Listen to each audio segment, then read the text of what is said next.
Hello students, welcome to my YouTube channel SR smart learn. आज की इस video में हम देखेंगे क्लास 10 साइंस चैप्टर 8 हेरेडिटी। आनुवंशिकता चैप्टर है। इस चैप्टर के वेरी इंपॉर्टेंट क्वेश्चंस को देखेंगे जो आपकी यूपी बोर्ड एग्जाम 2025 में पूछे जाने की मैक्सिमम चांसेस हैं। तो देखते हैं क्वेश्चंस को इम्पॉर्टेंट क्या हैं और उसका फुल सोल्यूशन भी देखेंगे क्वेश्चंस का। क्वेश्चन 1 है, आनुवंशिकता से आप क्या समझते हैं? इसके जन्मदाता कौन थे? इसकी विशेषताओं का उल्लेख कीजिए। क्वेश्चन नंबर 2, मेंडल के नियमों की एक एक उदाहरण सहित व्याख्या कीजिए। क्वेश्चन नंबर 3, लिंग गुणसूत्र से आप क्या समझते हैं? मानव में लिंग निर्धारण की प्रक्रिया का वर्णन कीजिए। क्वेश्चन नंबर 4 है, जैव विकास से आप क्या समझते हैं? इसके प्रमुख परमाणु का वर्णन कीजिए। नेक्स्ट क्वेश्चन देखते हैं इंपॉर्टेंट क्वेश्चंस क्या हैं इस चैप्टर के। तो यहाँ पर क्वेश्चन नंबर 5, जीवाश्म क्या है? जैव विकास के अध्ययन में इनका महत्व बताइए। क्वेश्चन नंबर 6, DNA और RNA में अंतर बताइए। क्वेश्चन नंबर 7, लैमार्कवाद व डार्विनवाद में अंतर बताइए। और इसके बाद full name of DNA, RNA, AIDS, HIV के फुल फॉर्म इम्पॉर्टेंट हैं जो ऑब्जेक्टिव टाइप में पूछे जा सकते हैं। तो देखते हैं इसके फुल सॉल्यूशंस को। क्वेश्चन नंबर 1 देखते हैं, आनुवंशिकता से आप क्या समझते हैं? इसके जन्मदाता कौन थे? इसकी विशेषताओं का उल्लेख कीजिए। ये है क्वेश्चन नंबर 1। तो देखते हैं इसका आंसर। कुछ ऐसे लक्षण सभी जीवों में होते हैं जो उन्हें अपने जनकों से प्राप्त होते हैं और पीढ़ी दर पीढ़ी चलते रहते हैं। इन लक्षणों को आनुवंशिक लक्षण कहते हैं। इन लक्षणों का एक पीढ़ी से दूसरी पीढ़ी या एक जीव से दूसरे जीव में जाना आनुवंशिकता हेरेडिटी कहलाता है। आनुवंशिकता के कारण ही पीढ़ी दर पीढ़ी जीवों में समानता बनी रहती है। इसी कारण मनुष्य की संतान मनुष्य, बंदर की संतान बंदर, गाय की संतान गाय तथा हाथी की संतान सदैव हाथी ही रहती है।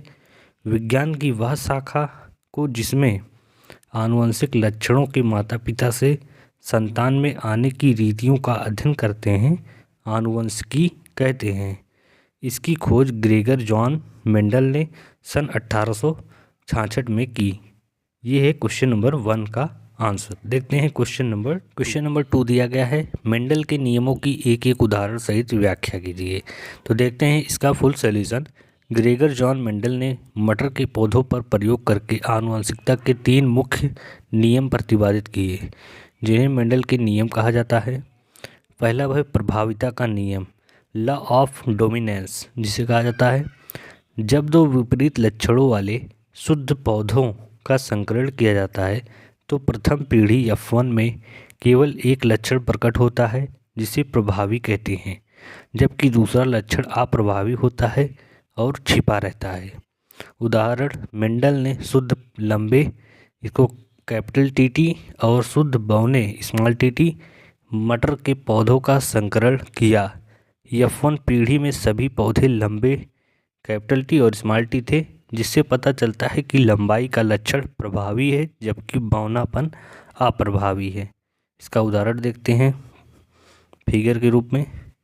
यहाँ पर सभी लंबे पौधे हैं, ये प्रभावी कैपिटल TT है और अप्रभावी स्मॉल TT। यहाँ पर शुद्ध लंबे पौधे हैं और यहाँ पर शुद्ध बौने पौधे। इसका जब संकरण कराया जाता है तो सभी लंबे पौधे कैपिटल T और स्मॉल T संकर होता है। ये है इसका फिगर, आप इसे देखकर यहाँ पर बना सकते हैं। F1 पीढ़ी में ये होता है। दूसरा नियम है पृथक्करण का नियम। ये है मेंडल का द्वितीय नियम, पृथक्करण का नियम। जब संकर, ये हाइब्रिड है, पौधों का स्वपरागण किया जाता है तो दूसरी पीढ़ी F2 में लक्षणों का पृथक्करण होता है जिससे प्रभावी और अप्रभावी लक्षण पुनः प्रकट होते हैं। यह दर्शाता है कि युग्मकों के निर्माण के समय जीन के युग्मक अलग हो जाते हैं। उदाहरण, F1 पीढ़ी के लंबे पौधों का स्वपरागण करने पर F2 पीढ़ी में लंबे और बौने पौधे 3:1 के अनुपात में प्राप्त हुए। जीनोटाइप के अनुसार F2 में एक शुद्ध लंबा, 2 संकर लंबे और एक शुद्ध बौना पौधा था। देखते हैं, ये इसका उदाहरण है। इसका एग्जाम्पल दिया गया है। यहाँ पर लंबा पौधा है और लंबे पौधे यहाँ पर 3 हैं और एक बौना पौधा है। और ये F2 पीढ़ी में। आप इसी प्रकार इसका फिगर बनाकर दर्शा देंगे तो आपको इसको फुल मार्क्स यहाँ पर मिल जाएंगे। तीसरा है स्वतंत्र अव्यूहन का नियम। जब दो या दो से अधिक लक्षणों का अध्ययन किया जाता है तो प्रत्येक लक्षण स्वतंत्र रूप से युग्मकों में विभाजित होता है और अगली पीढ़ी में स्वतंत्र रूप से संयोजित होता है। उदाहरण, मेंडल ने मटर के बीजों के रंग पीला, हरा और आकार गोल झुर्रीदार का अध्ययन किया। द्विसंकर संकरण में F2 पीढ़ी में 9:3:3:1 के अनुपात में 4 प्रकार के संयोजन प्राप्त हुए। 9 पीले गोल, 3 पीले झुर्रीदार, 3 हरे गोल और 1 हरा झुर्रीदार। ये है इसका एग्जाम्पल। देखते हैं इसका फिगर। ये है इसका फिगर। यहाँ से आप इसे आसानी से वो जो पहला नियम और दूसरे नियम को ऐड करके ये फिगर ऐसे बनाया गया है, जिसे आप देखकर आसानी से समझकर एग्ज़ाम में बना सकते हैं। ये है क्वेश्चन नंबर 2 का आंसर। क्वेश्चन नंबर 3 देखते हैं क्या है। लिंग गुणसूत्र से आप क्या समझते हैं? मानव में लिंग निर्धारण की प्रक्रिया का वर्णन कीजिए। तो देखते हैं लिंग गुणसूत्र क्या होता है। लिंग गुणसूत्र वे गुणसूत्र होते हैं जो किसी जीव के लिंग निर्धारण में महत्वपूर्ण भूमिका निभाते हैं। मनुष्यों में कुल 23 गुणसूत्र होते हैं, जिनमें 22 जोड़े समान गुणसूत्र होते हैं और 1 जोड़ा लिंग गुणसूत्र होता है। मनुष्यों में 2 प्रकार के लिंग गुणसूत्र होते हैं। पहला, यक्ष गुणसूत्र। यक्ष गुणसूत्र एक बड़ा और महत्वपूर्ण गुणसूत्र होता है जो कई प्रकार के जीनों को नियंत्रित करता है। महिलाओं में 2 यक्ष गुणसूत्र होते हैं। यक्ष महिलाओं में 2 यक्ष गुणसूत्र होते हैं। अब देखते हैं इसके आगे क्या दिया गया है। वाई गुणसूत्र। वाई गुणसूत्र छोटा होता है और मुख्य रूप से पुरुष के लिंग निर्धारण में भूमिका निभाता है। पुरुषों में 1 यक्ष गुणसूत्र और 1 वाई गुणसूत्र होते हैं। यक्ष वाई जिसे कहा जाता है। मानवों में लिंग निर्धारण की प्रक्रिया आनुवंशिकी के सिद्धांतों पर आधारित होती है और यह मुख्य रूप से गुणसूत्रों द्वारा नियंत्रित होती है। मानव में लिंग निर्धारण की प्रक्रिया इस प्रकार होती है। ये क्वेश्चन है, लिंग निर्धारण की प्रक्रिया किस प्रकार होती है, तो यही है इसका आंसर। यहाँ से मानव में गुणसूत्रों का संगठन, ये फर्स्ट हेडिंग है। मानव में कुल 46 गुणसूत्र होते हैं, जिनमें 22 जोड़े समान गुणसूत्र होते हैं और 1 जोड़ा लिंग गुणसूत्र होते हैं। लिंग गुणसूत्र 2 प्रकार के होते हैं, यक्ष गुणसूत्र और वाई गुणसूत्र, जो हमने आपको अभी जस्ट बताया है। यक्ष और वाई गुणसूत्र क्या होते हैं। अब देखते हैं दूसरा हेडिंग है, लिंग निर्धारण में यक्ष और वाई गुणसूत्रों की भूमिका। यदि पुरुष है तो पुरुषों में 1 यक्ष गुणसूत्र और 1 वाई गुणसूत्र होते हैं, यक्ष वाई जिसे कहा जाता है, और यह उनका लिंग निर्धारण करता है। महिलाओं में 2 एक्स गुणसूत्र होते हैं, जिसे XX कहा जाता है। लिंग निर्धारण की प्रक्रिया, ये थर्ड है हमारा हेडिंग। इसमें क्या होता है, जब संतान का निर्माण होता है तो पुरुष के शुक्राणु में या तो यक्ष गुणसूत्र या वाई गुणसूत्र होता है, जबकि महिला के अंडाणु में हमेशा यक्ष गुणसूत्र होता है। सेकंड है, यदि पुरुष का शुक्राणु यक्ष गुणसूत्र के साथ अंडाणु से जुड़ता है तो संतान महिला XX होगी। यदि पुरुष का शुक्राणु वाई गुणसूत्र के साथ अंडाणु से जुड़ता है तो संतान पुरुष XY होगा। ये है क्वेश्चन नंबर 3 गुणसूत्र में क्या है। क्वेश्चन नंबर लिंग गुणसूत्र से आप क्या समझते हैं, मानव में लिंग निर्धारण की प्रक्रिया का वर्णन। ये है क्वेश्चन नंबर 3 का आंसर। क्वेश्चन नंबर 4 दिया गया है, जैव विकास से आप क्या समझते हैं, इसके प्रमुख परमाणु का वर्णन कीजिए। तो देखते हैं इसके आंसर को। जैव विकास का अर्थ, जैव विकास एक धीमी और क्रमिक प्रक्रिया है जिसके द्वारा सरल जीवों से जटिल जीव विकसित होते हैं। यह समय के साथ जीवों में आनुवंशिक परिवर्तन का परिणाम है। जैव विकास का मुख्य सिद्धांत यह है कि सभी जीवों का एक सामान्य पूर्वज रहा है। जैव विकास के प्रमुख प्रमाण क्या हैं, देखते हैं। फर्स्ट है जीवाश्म। जीवाश्म प्राचीन काल में पाए गए जीवों के अवशेष या छाप हैं। ये यह दिखाते हैं कि जीव कैसे समय के साथ बदलते गए। उदाहरण, घोड़े का विकास जीवाश्म रिकॉर्ड द्वारा स्पष्ट होता है। दूसरा हेडिंग देखते हैं क्या है, समजात अंग। समजात अंग क्या है, वे अंग जिसकी संरचना समान है लेकिन उनके कार्य अलग अलग हैं। यह समान पूर्वज के अस्तित्व का संकेत देता है। उदाहरण मानव का हाथ, पक्षी का पंख और तिलचट्टे का पंख। थर्ड है समरूप अंग। वे अंग जिनका कार्य समान है लेकिन उनकी संरचना अलग अलग है। यह अभिसारी विकास का प्रमाण है। उदाहरण पक्षियों और कीटों के पंख। फोर्थ हेडिंग है भूडीय विकास। इसका उदाहरण क्या है? मछली, सरीसृप, पक्षी और मानव भूड में गिल संरचनाएं। ये है भूडीय विकास।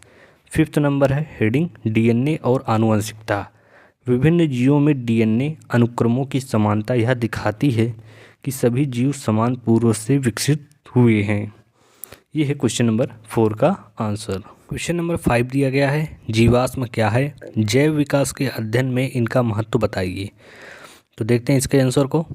जीवाश्म प्राचीन काल में पाए गए जीवों के अवशेष, छाप या संरचनाएं हैं जो चट्टानों में संरक्षित होती हैं। ये लाखों वर्षों तक जमीन के अंदर दबे रहने के कारण सुरक्षित रहते हैं। अब देखते हैं जीवाश्म के महत्व को।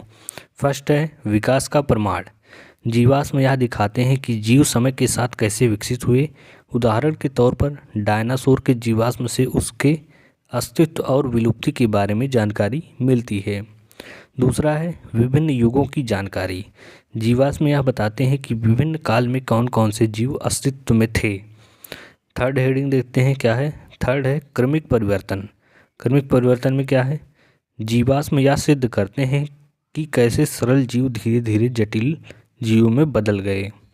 उदाहरण घोड़े के जीवाश्म यह दिखाते हैं कि यह पहले छोटे और 4 उंगलियों वाला था लेकिन समय के साथ यह बड़ा और खुर वाला बन गया। चौथा है पर्यावरणीय परिवर्तनों का संकेत।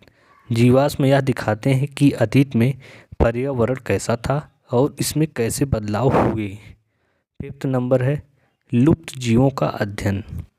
विलुप्त जीवों जैसे कि ट्राइलोबाइट्स और अमोनाइट्स का अध्ययन जीवाश्म से ही संभव है।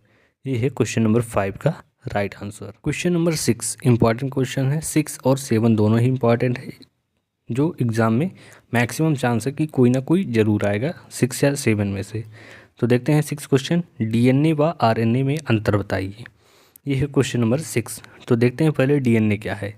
यह मुख्य रूप से गुणसूत्रों में पाया जाता है। इसके अतिरिक्त अल्प मात्रा में हरित लवक व माइटोकॉन्ड्रिया में पाया जाता है। ये डीएनए। इसका एक अणु द्विश्रृंखला युक्त होता है जिसमें अनेक न्यूक्लियोटाइड्स अणु लगे होते हैं। इसमें नाइट्रोजन क्षारक हैं एडेनिन, ग्वानिन, साइटोसिन व थाइमिन। इसमें शर्करा डी ऑक्सीराइबोज पाई जाती है। इसमें प्यूरिन्स व पिरिमिडिन्स का अनुपात समान होता है। इसका संश्लेषणकारी विकर डीएनए पॉलीमरेज है। यह है डीएनए। अब देखते हैं आरएनए। आरएनए में क्या है? आरएनए ये उसी में डिफरेंस बताया गया है डीएनए और आरएनए में। यह मुख्य रूप से कोशिका द्रव्य व अल्प मात्रा में केंद्रक में पाए जाते हैं। इसका एक अणु श्रृंखला युक्त होता है जिस पर अनेक न्यूक्लियोटाइड्स लगे रहते हैं। इसके नाइट्रोजन क्षारक हैं एडेनिन, ग्वानिन, साइटोसिन व यूरेसिल। इसमें राइबोज शर्करा पाई जाती है। इसमें दोनों का अनुपात समान नहीं होता है। इसका संश्लेषणकारी विकर आरएनए पॉलीमरेज है। यह है क्वेश्चन नंबर 6 डीएनए और आरएनए में अंतर। नेक्स्ट क्वेश्चन देखते हैं क्वेश्चन नंबर 7।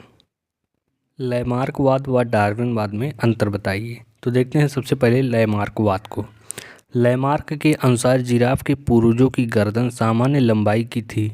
इन्हें तत्कालीन वातावरण में घास फूस सहज ही उपलब्ध हो जाती थी। फर्स्ट है। सेकंड है कालांतर में वातावरण शुष्क हो जाने के कारण इन्हें ऊंचे वृक्षों की पत्तियां खाने के लिए गर्दन को खींचकर प्रयोग करना पड़ा। इसके नाइट्रोजन क्षारक हैं एडेनिन, ग्वानिन, साइटोसिन व यूरेसिल। ये यहाँ पर नहीं रहेगा, ये पिछले डीएनए आरएनए का है। ये यहाँ तक खींचकर प्रयोग करना पड़ा, ये है यहाँ तक इसका, ये सेकंड है। थर्ड है गर्दन की बढ़ी हुई लंबाई एक उपार्जित लक्षण बन गई जो पीढ़ी दर पीढ़ी वंशागत हुई तथा परिणाम स्वरूप लंबी गर्दन वाले जिराफों की वर्तमान प्रजाति विकसित हुई। निरंतर गर्दन को ऊंचाई की ओर खींचकर प्रयोग करने के कारण गर्दन की लंबाई धीरे धीरे बढ़ती गई। ये लैमार्कवाद का कथन था। अब डार्विनवाद की तरफ बढ़ते हैं। डार्विनवाद ने क्या कहा? डार्विन के अनुसार तत्कालीन समय में जिराफ के पूर्वज दोनों प्रकार के थे, अर्थात छोटी गर्दन वाले भी और लंबी गर्दन वाले भी। वातावरणीय परिवर्तन के कारण दोनों प्रकार के जिराफों को संघर्ष करना पड़ा, जिसमें लंबी गर्दन वाले जिराफ विजयी हुए। प्राकृतिक वर्ण के फलस्वरूप लंबी गर्दन वाले जिराफों की संतति में वृद्धि हुई तथा छोटी गर्दन वाले जिराफ धीरे धीरे लुप्त हो गए। इस प्रकार लंबी गर्दन वाले जिराफों की वर्तमान जाति विकसित हुई। फोर्थ है, निरंतर गर्दन को ऊंचाई की ओर इनमें गर्दन की लंबाई खींचकर प्रयोग करने के कारण अलग अलग वंशागत थी। गर्दन की लंबाई धीरे धीरे बढ़ती गई। यह है डार्विनवाद का कथन। यह है लैमार्कवाद व डार्विनवाद में अंतर। ये थे चैप्टर 8 के वेरी इंपॉर्टेंट क्वेश्चन जो इस चैप्टर में बताया गया है। 7 क्वेश्चन जो आपके यूपी बोर्ड एग्जाम 2025 में वेरी इंपॉर्टेंट है। और यहाँ पर थोड़ा सा दिया गया है इंपॉर्टेंट फुल फॉर्म्स जो आपके एमसीक्यू में पूछा जा सकता है। डीएनए जिसका फुल फॉर्म होता है deoxyribo nucleic acid, RNA ribo nucleic acid, और AIDS acquired immuno deficiency syndrome, HIV human immuno deficiency virus, और ATP adenosine triphosphate, ADP adenosine diphosphate. ये है इस चैप्टर के वेरी इंपॉर्टेंट फुल फॉर्म्स जो आपके एग्ज़ाम में या कहीं ना कहीं पूछे जा सकते हैं, तो इसे आप याद कर सकते हैं। ये थे इस चैप्टर के वेरी इंपॉर्टेंट क्वेश्चन। यदि आप इसका PDF प्राप्त करना चाहते हैं तो हमारे टेलीग्राम SR स्मार्ट लर्न से जुड़े, जहां से आप इसका PDF आसानी से प्राप्त कर सकते हैं। और इसी प्रकार के इंपॉर्टेंट क्वेश्चन पाने के लिए हमारे चैनल को सब्सक्राइब करें और वीडियो को ज़्यादा से ज़्यादा अपने फ्रेंड के साथ शेयर करें। Thanks for watching this video.